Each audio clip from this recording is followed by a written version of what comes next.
ya. Selamat pagi. Perkenalkan, saya Ziki Diaryanto, mahasiswa program Studi Agribisnis Universitas Terbuka. Terima kasih saya ucapkan karena Bapak telah berkenan meluangkan waktu untuk menerima dan membantu saya dalam pelaksanaan tugas praktik ini. Saat ini saya sedang melaksanakan tugas praktik untuk mata kuliah terkait laporan praktik analisis model distribusi dan transportasi serta laporan praktik persediaan bahan baku. Wawancara ini bertujuan untuk memperoleh informasi yang berkaitan dengan proses distribusi, transportasi, serta pengolahan persediaan bahan baku pada usaha yang Bapak jalankan sekarang.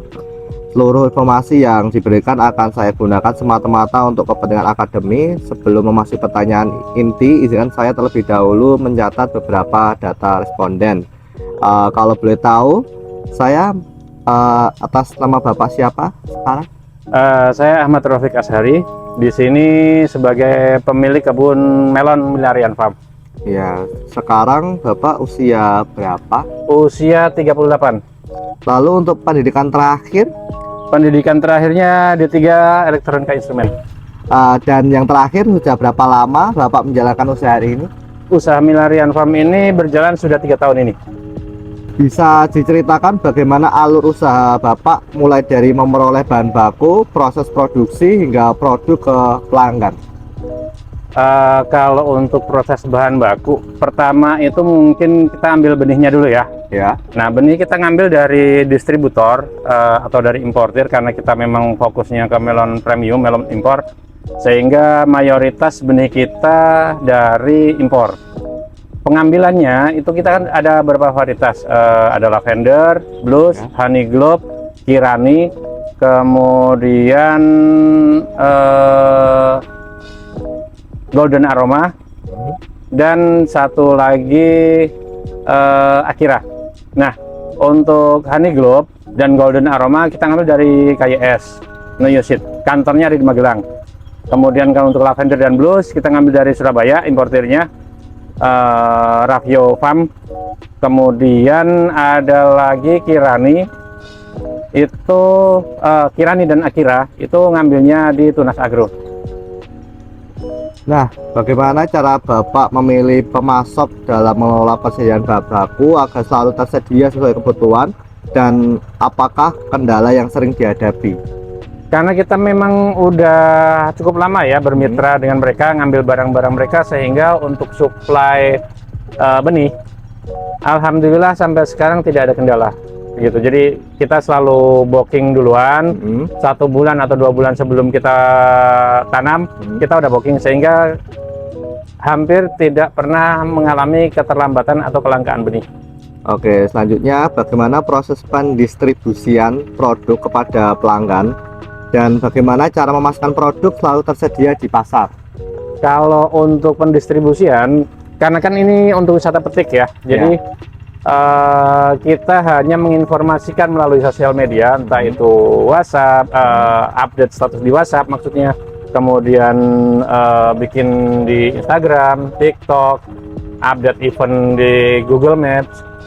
Itu aja cara distribusinya, sehingga mereka ketika sudah ada informasi kita lagi open farm, mereka langsung datang ke sini tanpa harus kita mendistribusikan keluar gitu.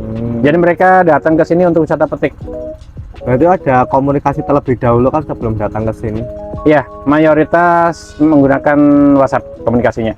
Oke, selanjutnya transportasi apa yang biasanya digunakan untuk pengiriman produk, dan apa pertimbangan utama dalam memilih transportasi tersebut, misalnya biaya atau kondisi produk gitu?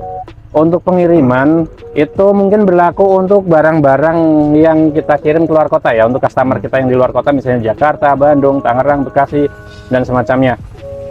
Kita biasanya ikut dari request mereka. Dihadapi dalam proses distribusian atau pengiriman, dan bagaimana cara mengatasinya? Kendala yang paling sering dihadapi saat distribusi adalah handling di perjalanan. Jadi handling di perjalanan, namanya kita kirim barang customer lain gitu ya. Bisa jadi ketika dilakukan pengiriman, barang itu dilempar-lempar atau semacamnya, sehingga barang yang di dalamnya, melonnya itu ada yang rusak, ada yang hancur, pecah atau semacamnya.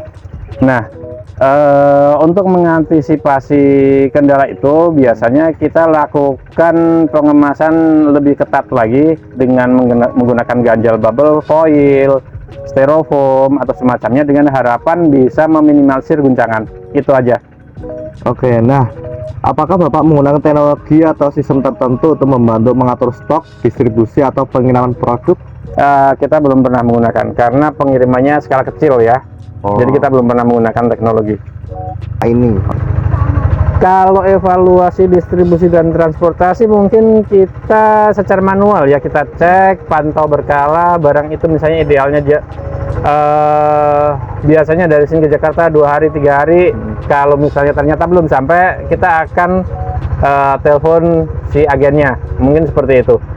Oke, baik Bapak, terima kasih banyak atas waktu dan informasi yang telah diberikan. Jawaban dari Bapak sangat membantu saya dalam tugas tracking ini. Oke.